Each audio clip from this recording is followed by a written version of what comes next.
Hello, welcome to the pitch for the come up. I'm Lucas Moore, the producer of this project. Our story is about an up and coming Florida rapper willing to risk it all in hopes of catching his big break.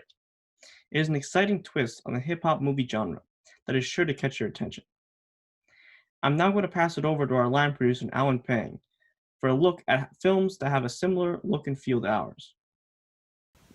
Our comparable projects are the Straight Out of Compton and Beats. The budget for Straight Out of Compton was $28 million and the budget for Beats was an 8. Thanks, Alan. Unfortunately, Netflix did not release the budget for Beats, but we have a good idea where our budget should sit from Straight Outta Compton. I'm now going to pass it off to Jabari Dennard, our writer and director, to tell you a little bit more about the key moments in our film and introduce you to our characters and the actors we have chosen to play them. One of our first key moments in the film is when we meet Deshaun, our main character, his mother Patrice, and his girlfriend Jaleesa. This scene takes place in a hospital where Deshaun and Jaleesa are visiting his mother to see if she's doing well, or getting any better. And Deshaun is played by an upcoming rapper named Rod Wave. Jaleesa is played by Raven Simone Farrell, and the mother is played by Nia Long. One of the second key moments in the film is when Deshaun is at an open mic and he meets an up and coming producer named Jerry Rumbles, who is played by Shay Wiggum. And Shay Wiggum gives him a card for him to call him so he can make a song for Deshaun. He wants to produce a song for Deshaun. The third key moment in the film is after his song gets released and he starts getting hits from it. Jerry Rumbles goes behind his back and gives it to a rapper named T Smirk, who's played by RJ Cyler. And this very much upsets Deshaun, and he's in shock and anger, and he goes to meet his close friend that he's known for a while named Kentrell, who's played by Algie Smith. And Kentrell tells him you should just make some songs for yourself, make a couple more songs for yourself. One of the fourth key moments of the film come when Jerry and T Smart make a plan to kidnap Deshaun so he won't be any competition for T Smirk at an open mic that they're all going to attend. They begin to call for Deshaun to come on stage, and no one seems to be answering. And then on the final call, we begin to hear someone rapping as a figure with a black hoodie over his head. Until he reaches center of the stage and throws off his hoodie to reveal that it's none other than Deshaun. The crowd starts to cheer, and Rumbles is in a state of shock as he angrily turns around to his goons, who open a car trunk and rip off a black hood covering who he thought was Deshaun, to reveal that it's Kentrell in the trunk and not Deshaun. The final moment of the film comes when the crowd roars with cheers to Deshaun, and now it's down to a freestyle between him and T Smith. The two go back and forth with mad verses, but it is apparent that Deshaun has won. And now he's crowned the champion and winner of $10,000. Awesome. As you just heard, we have some very cool ideas to bring this film to life and draw in a large audience. Telling you a little more about how we plan to integrate our locations to optimize the feel and realism of the movie is our set producer and designer, Ariela Pena. Hello everybody, my name is Adiela. I am the production designer for this film.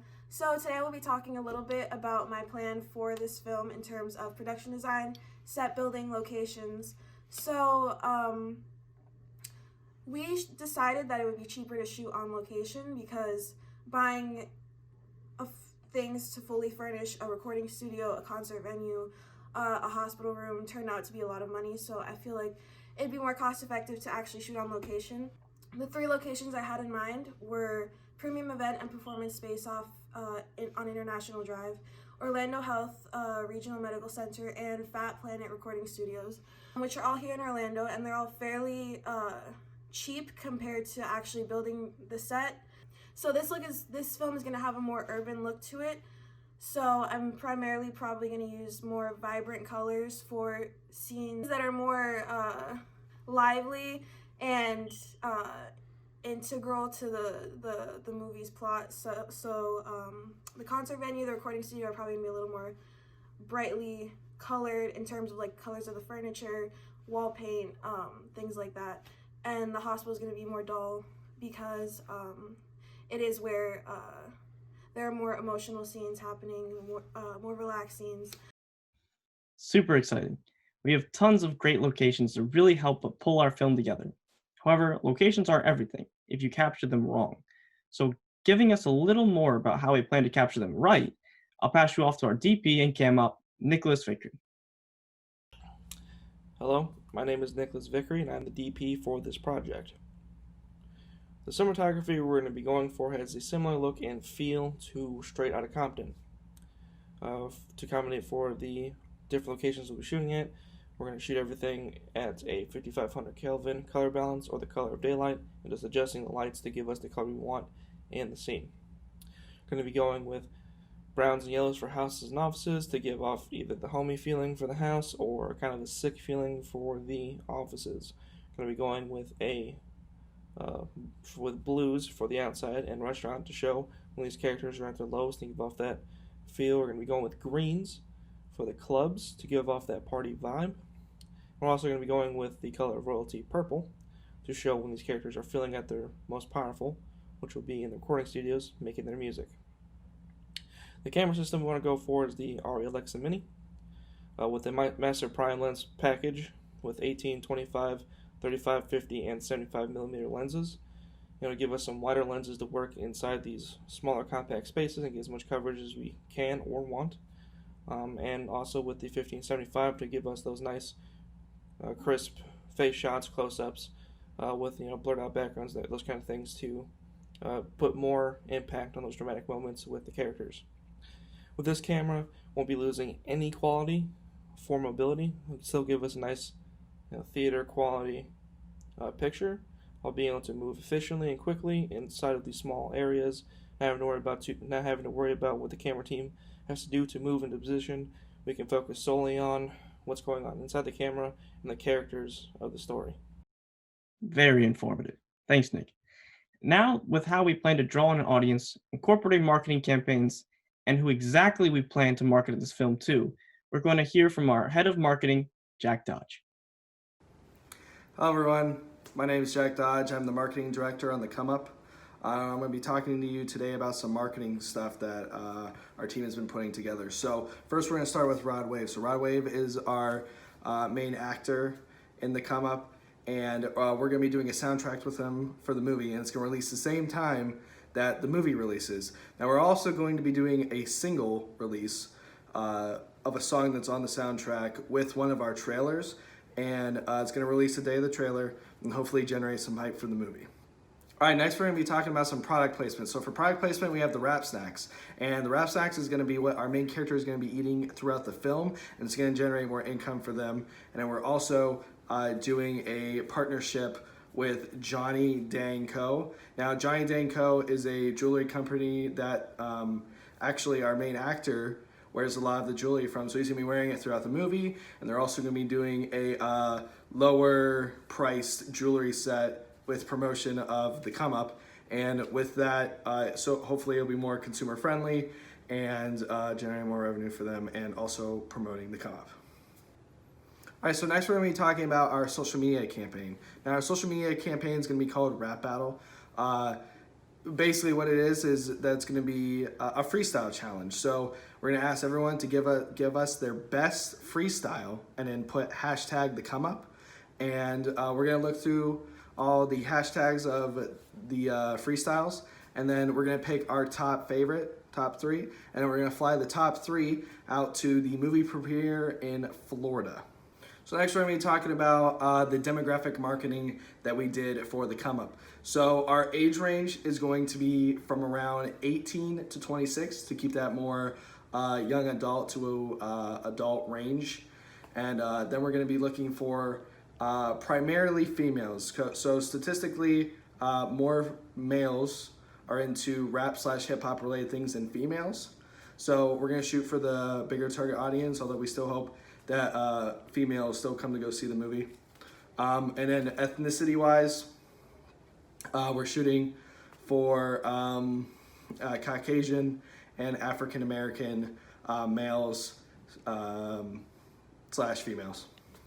Then we have salary wise. So salary, we're looking for around like 30,000 salary, which is the average of U.S. or American salary. And then like if you're in a relationship, obviously it would be 60,000 would be the average, but that's what we're shooting for average.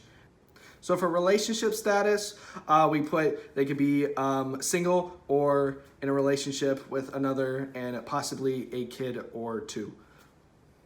So next we're going to be talking about our geographic marketing plan.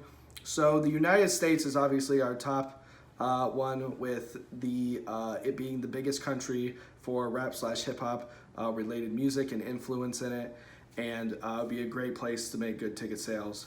Second would be the United Kingdom. So the United Kingdom is actually pretty big in the rap/hip hop industry, and they're also pretty close in relation with the U.S. So they would also be a great spot for ticket sales. Third, we're gonna be talking about Canada. Now Canada is a big area for rap/hip hop related things, primarily because they are so close to the US. A lot of influence from the US shoots up to Canada and would also be a good place for ticket sales. So lastly, Germany. Germany is a big place for rap/hip hop.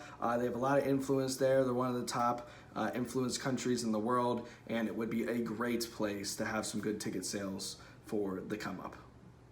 All right, next I'm gonna be talking about our movie release date. So we're shooting for around the fall season.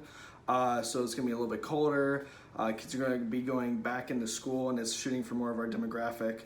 And also it'd be starting the end of the partying season for kids and more into the dating season. All right, lastly, from the marketing department, we're going to be summing up a few things. So age range 18 to 26 for young adults, students. We're going to have strong family values within our targeted audience. Hangout place for them would probably be bars and clubs is what we're looking for. Appreciate the summary, Jack. So as far as our production schedule goes, we're going to have 3 months of pre-production, 6 weeks of production, and during that 6 weeks of production, we'll be starting post-production, and then we're going to have an additional 3 months of post-production. So it's going to be a total of 3 pre-production, 6 weeks of production, and 4.5 months of post-production. The budget for our movie comes out to a total of $10,124,302. The big factors that weigh into this are the actors, which we have summed up to be about $2.8 million, and locations, which weigh in at about $47,000. Now down to the final element of releasing our film, post-production. Our editor, Eddie Hughes IV, is here to tell you our start-to-finish plan. Hello everyone, my name is Eddie Hughes IV, and I am the editor for the Coming Up project.